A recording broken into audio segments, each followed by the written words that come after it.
कराची में एक बड़ी हड़ताल की तैयारी कर ली गई है और उसके लिए जो मिसाल दी गई है वो डॉक्टर इमरान फारूक की दी गई है। यह हड़ताल न सिर्फ पूरे पाकिस्तान के अंदर होगी और कराची में इसका सबसे बड़ा मरकज होने वाला है। इनकी कोशिश होगी कि कराची को बंद करें, लेकिन हम इनको बंद नहीं करने देंगे।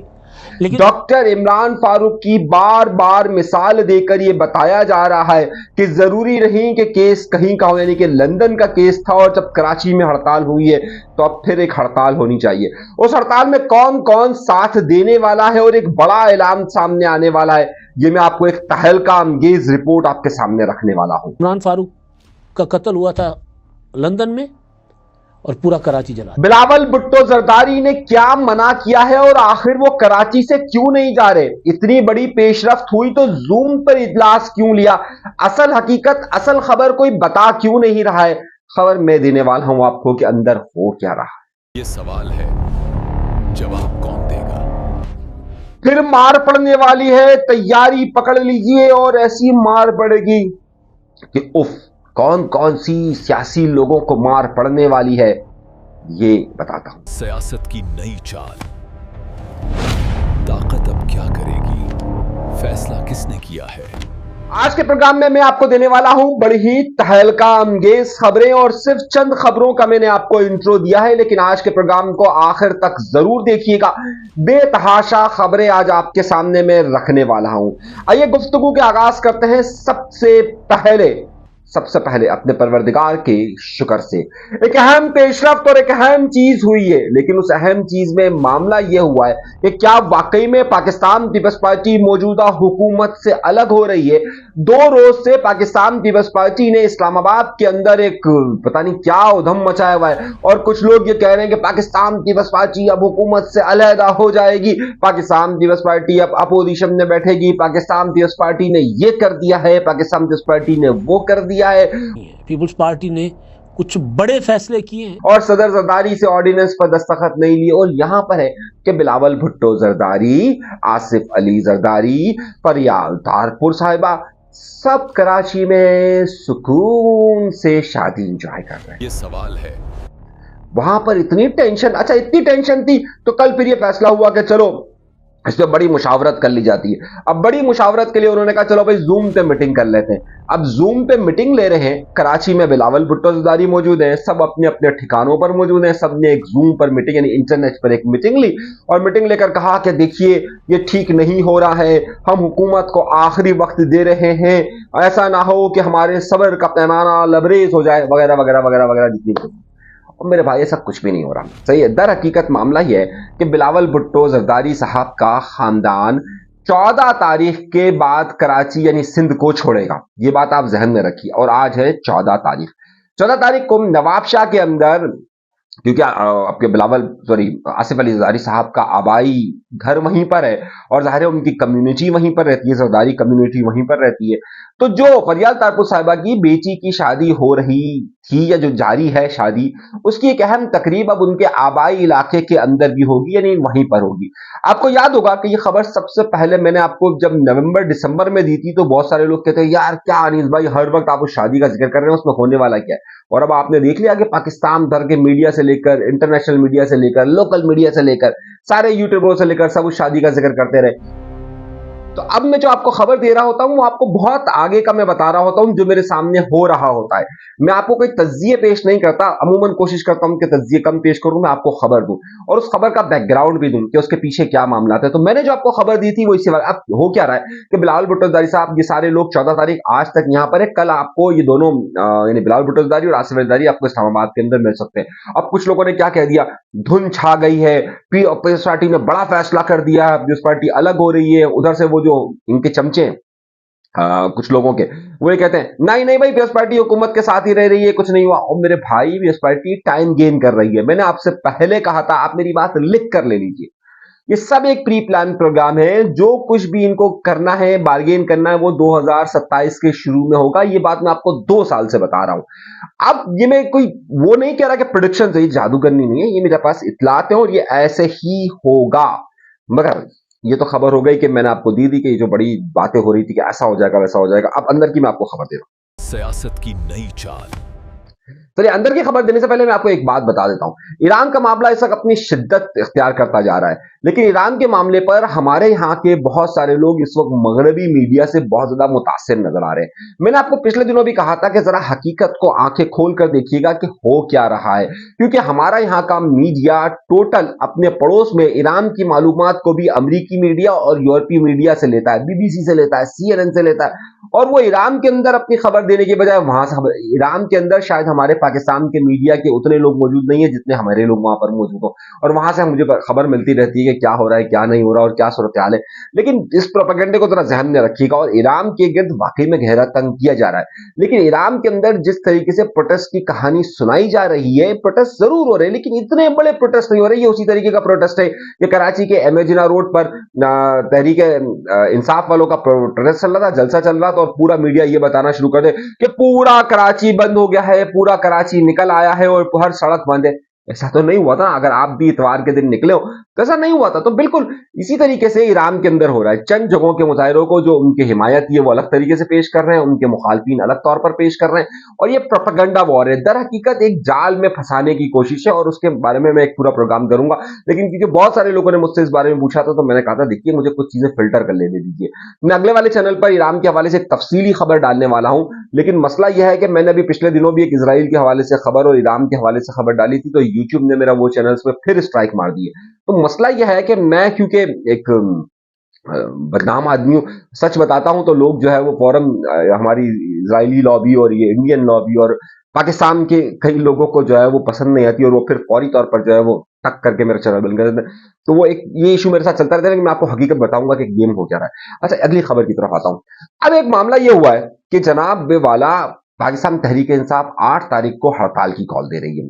अब जो वो हड़ताल की कॉल दे रही है तो उसमें जो तहरीक इंसाफ के लोग हैं और जो तहरीक इंसाफ के मुखालिफ लोग हैं, मेरी बात को जरा गौर से समझिएगा, ये मैं आप सबके मफादात के हवाले से और आप सबको खबर देने का। जो तहरीक इंसाफ के हिमायती लोग हैं वो ये कह रहे हैं यार पंजाब तो निकल ही नहीं रहा, केपीके में हमारी गवर्नमेंट है लेकिन केपीके का वो असर होता नहीं है। पंजाब को आप देखिए, कल भी रात को अडियाला के बाहर इमरान खान की बहनें वो चिल्लाती रही कि 10,000 लोग आए, 10,000 लोग आए, 10,000 लोग आए। 1,000-1,200 भी लोग नहीं आए और फिर वो चली गई घर पे अपने। उन्होंने भी एक ये बना लिया कि मंगल को आए और वो चली जाए। अब जो तहरीक इंसाफ के लोग हैं वो ये कह रहे हैं कि कराची आपका बड़ा होल्ड एरिया है, और देखिए कितने लोग निकले हैं हुकूमत के जुल्म और जबर के खिलाफ निकले, तो हमें कराची को मरकज बनाना चाहिए, और जो 8 तारीख को हम हड़ताल कर रहे हैं वो भी कराची शहर के अंदर सबसे ज्यादा ताकतवर होनी चाहिए, और कराची को हम जैम पैक कर दें, सड़कों पर लोग आ जाएं और ये आ जाए और वो आ जाए। इस तरह की बातें उन्होंने कही है, सही है। और उसके लिए वो जहनी तौर पर तैयार हो रहे कि जनाब अगर हम पंजाब को फोकस नहीं कर सकते, 8 तारीख को इतवार का दिन है और पंजाब के अंदर बसंत मनाई जा रही होगी, तो जाहिर है वो हड़ताल का असर नहीं होगा। तो आप ऐसा करें कि कराची को फोकस करें। अब कराची में भी 8 तारीख को जाहिर इतवार ही होगा ना, कराची की दुकानें बंद होगी, लेकिन वो कह रहे हैं कि स्ट्रीट पावर लाए। अब वो क्या प्लान कर रहे हैं मैं आपको आगे चल के बताता हूं। तो ठीक है, अब जो तहरीक इंसाफ के मुखालिफ लोग हैं कुछ, और वो पाकिस्तान पीपल्स पार्टी के बड़े हिमायत समझे जाते हैं। एक व्लॉगर है, इनका नाम है इमदाद सुमरो, वो पाकिस्तान पीपल्स पार्टी के बड़े करीब समझे जाते हैं और उनको हर चीज उसी तरीके से नजर आती है। तो वो ये फरमा रहे हैं कि देखिए इमरान फारूक का कत्ल हुआ लंदन के अंदर, और इमरान फारूक का कत्ल हुआ था लंदन में और पूरा कराची जला दिया। एमक्यूएम ने कराची बंद कर दिया, एमक्यूएम ने कराची बंद कर दिया था। तो अगर मामला अडियाला के पास जा रहा है और जितनी तादाद में लोग निकले हैं इतवार वाले दिन 11 तारीख को, उन्होंने कंटेनर उठा के फेंक दिए। और भाई कोई कंटेनर नहीं उठा के फेंका था, कंटेनर सड़क पर थे तो उनको धकेल कर दूर कर रहे हैं, जबरदस्ती सड़कें खुलवा रहे हैं। आप लोग जो कराची से वाकिफ नहीं है वो पता नहीं कहां कहां की हाँकते रहते हैं ये लोग। एमए जिना रोड पर हमेशा कंटेनर पड़े रहते हैं मज़ार कायब के पास, जिसको भी बात मालूम हो वो जाके देख ले, वो खुसूसी तौर पे इनके लिए नहीं लगाए गए थे, उस साइड में पड़े हुए होते हैं, क्योंकि वहां अक्सर जुलूस जलसे का होता है, तो वो गवर्नमेंट ने पुलिस ने वो रखे हुए हैं, पुलिस ही कंटेनर है। वो कंटेनर वो कुछ लोगों ने गिरा दिया, तो वो कह रहे देखिए कितने लोग आए थे, कंटेनर सारे रास्ते बंद कर दिए, और इतना झूठ ना बोला करे। खैर, उनका कहना था कि जनाब जो पीपल्स पार्टी के हिमायती, उन्होंने कहा कि देखिएगा ये सारा जो बंद कर रहे हैं, ये जिस तरीके का इन्होंने एहतजाज किया है, तो 8 तारीख को ये लोग कराची के अंदर जगह जगह निकलेंगे और जगह जगह बंद कर देंगे और हड़ताल हो जाएगी और सारे मामला हो जाएंगे। मैं 2 बातें आपको बता दूं। देखिए मेरे भाई, जो मैंने मजमा देखा था, जो तहरीक इंसाफ के लोग देखे थे, ये उनके सपोर्टर है, स्ट्रीट पावर के लोग नहीं है। स्ट्रीट पावर का मतलब ये होता है कि जब हुकूमत अपना डंडा उठाती है ना और स्ट्रीट पावर को उठा उठा के जब बंद करती है, तो 9 मई वाले भी जो लोग बंद थे ना, वो सब के सब उनमें से कोई भी करीब नहीं आता है जो 9 मई वाले दिन अच्छा हाँ, क्योंकि यहाँ पर एक कम्युनिटी सपोर्ट होती है, तो कम्युनिटी वाले ज़ाहिर है उनको पहचान नहीं पाते, उनके बारे में इनके पास शनाख्ती कार्ड नहीं है, ये लोगों तक पहुंच नहीं पाते, उनका डेटा मौजूद नहीं है। लेकिन मैं आपको ये बताऊं कि 8 तारीख को अगर ये जगह जगह मुजाहिरों का जो सोच रहे कि जनाब हम जगह जगह प्रोटेस्ट करेंगे, ऐसा नहीं होगा। ये चंद चंद टोलियों में जगह जगह निकलेंगे, वहां पर अपनी वीडियो बनाएंगे 10 मिनट 15 मिनट की और चले जाएंगे। लेकिन मैं आपको ये बात बता दूं कि जो कुछ भी 11 तारीख को हुआ है, उसके बाद 8 फरवरी का आप तस्वुर ना कीजिए। मैं इसलिए तस्वुर ना करें, मेरे पास जो इत्तलात हैं उसके मुताबिक सिंध हुकूमत को जो सुनाई गई है, सही है, हुकूमत वफाकी हुकूमत की तरफ से, आप बाकी आप खुद समझ जाइए, मैं ज्यादा तफसीर में कमजोर आदमी हूं। और सिंध हुकूमत अब जिस तरीके से सफाइयां दे रही है, ये 8 तारीख को सिंध हुकूमत अपने सारे गुनाह धोने की कोशिश करेगी जो उन्होंने सोहेल आफरीदी को लाकर यहां पर बिठाया था।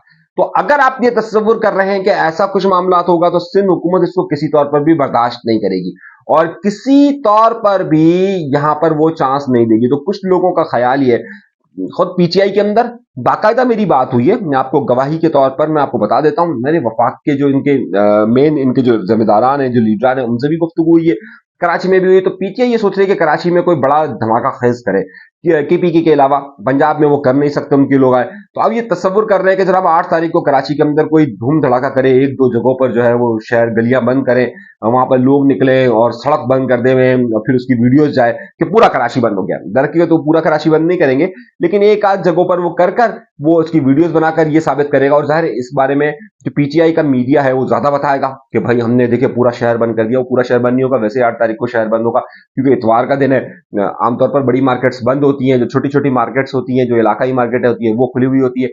अब उसमें एक और फैक्टर आया, उसमें एक फैक्टर ये आया कि जाहिर हड़तालों का तजर्बा जो है वो कराची शहर के अंदर किसी और को है। अब आप समझ रहे हैं ना किसको है, हड़तालों के अंदर तजर्बा किसी और को है। तो अब कुछ लोगों ने ये राब्ता किया और कहा कि जनाब अगर उनसे बात की जाए तो, और उनसे अगर कहा जाए कि तो हड़ताल में हमारा साथ दें, तो क्या उनके लोग उस हड़ताल में साथ देंगे? क्या उनके पास वो तादाद लोगों की मौजूद है? क्या उस तरीके की हड़ताल करवाई जा सकेगी? तो जवाब है नहीं। सही है, तो जवाब है नहीं। तो अब ये कश्मकश में मुब्तला है कि क्या इनको सोलो हड़ताल करनी है या फिर उस हड़ताल के लिए पश्तूनख्वा मिली पार्टी, अवामी मिली पार्टी को लेना है, उनको लेना है एमडब्ल्यूएम को, यानी कि ये जो शिया जमात है मुत्तहिदा वहदतुल मुस्लिमीन, उसको लेना है, या फिर जो है वो सुन्नी तहरीक को और सुन्नी इत्तेहाद काउंसिल को लेना है, या एमक्यूएम लंदन को लेना है। तो अब जो है वो ये प्लान कर रहे हैं, मेरी बात को गौर से समझिएगा और आपको बहुत सारी चीज समझ में आ जाएगी। ये प्लान कर रहे हैं कि 8 तारीख को कराची पे फोकस करें। 8 तारीख को कराची में फोकस करने के लिए वो मुख्तलिफ सियासी जमातों से मुशावरत के साथ एक हिकमत अमली बनाने की बात कर रहे हैं और उसमें उनके साथ जो इत्तेहादी जमातें हैं वो और जो गैर इत्तेहादी जमातें हैं जैसे एमक्यूएम लंदन वगैरह का फैक्चर, उनसे बात करने की, इनके दरमियान इस बारे में डिस्कशन हुआ है। मेरा लफ्ज इस्तेमाल कर रहा हूं, जरा गौर से कीजिएगा, फैसला नहीं कह रहा मैं, फैसला नहीं हुआ, डिस्कशन हुआ है। और 2 दिन से इनके दरमियान यह डिस्कशन हुआ है, खासतौर पे 11 तारीख के बाद के मामला पे। तो आइंदा दिनों के अंदर सियासी हवालों से कराची के अंदर जोड़ तोड़ हो सकती है, मगर मसला यह है कि जो पश्तूनख्वा मिली पार्टी है, जो इलाकाई, जो कराची के अंदर मौजूद है, वो तहरीक इंसाफ का फुली उस तरीके से साथ मर्ज नहीं है। जो एमडब्ल्यूएम है वो भी उनके साथ मर्ज नहीं हो रही है, तो फिर किसी और के साथ क्या किया जाएगा? तो अब तहरीक इंसाफ ये सोच रही है कि इस बारे में उन्होंने आपस में मुशावरत की है और इस हवाले से आपको, ये आज क्या तारीख है, 14 तारीख है ना, तो आपको 22-23 तारीख के दरमियान यानी अगले हफ्ते के इन दिनों के अंदर आपको ये खबर आ जाएगी जो मैं अभी आपको दे रहा हूं कि इनके किन किन से राब्ते हुए, क्या क्या हुए और कराची में क्या प्लान बनाया जा रहा है और उसके लिए क्या एमक्यूएम लंदन जैसी जमातों से या सुन्नी तहरीक से या फिर दीगर लोगों से उस हवाले से राब्ता किया जा सकता है, और क्या उसमें एमडब्ल्यूएम क्या किरदार अदा करेगी, पश्तूनख्वा मिली पार्टी क्या करेगी। ये मैं आपको बड़ी अंदर की खबर दे रहा हूं। और जो मेरी जादूगरनी इस वक्त इस्लामाबाद में, और कल रात को वो पिंडी में अडियाला जेल के बाहर भी मौजूद थी मेरी जादूगरनी, ये खबर मुझे उसने 3 जगहों से दी है। इसी खबर की कुछ तस्दीक जो है मुझे कराची से भी मिली है, लेकिन क्योंकि पीजीआई के पास वो स्ट्रीट पावर मौजूद नहीं है, तो जिनके पास स्ट्रीट पावर मौजूद है या थी उनसे कोई राब्ता किया जाए, ये खबर आपको मैंने दे दी है। अब इसका असर जो है वो आपको अगले हफ्ते के आखिर तक नजर आ जाएगा। जो भी हो रहा है मुशावरत, अब ये जो मुशावरत डिस्कशन है ये फैसले में किस तरह कन्वर्ट होती है और उस फैसले को फिर अमली जामा कैसे पहनाया जाता है, ये मैं आपको ब्रेकिंग न्यूज के तौर पर दे रहा हूं, जब तक किसी के पास नहीं है। मेरी इतलात के मुताबिक अभी ये राब्ते नहीं हुए हैं, लेकिन अगर राब्ते होते हैं वो भी आपको पता चल जाएगा, वो नहीं होंगे तो भी पता चल जाएगा। तो देखिए कि क्या होता है, कि क्या बाकायदा स्ट्रीट पावर्स कौन कौन जाहिर करता है और किस तरह से करता है। चैनल जरूर सब्सक्राइब कीजिएगा। अभी तक के लिए इतनी ही बड़ी खबर, कुछ खबरें मैंने दे दी आपको, मुख्तसर करने की कोशिश की है, लेकिन मैंने क्योंकि बहुत सारी चीजें आपको बताना जरूरी थी और कहाँ कहाँ क्या क्या बंद कमरों के अंदर हो रहा है वो भी बताना जरूरी था, इसलिए बहुत जरूरी था। इजाजत दीजिएगा।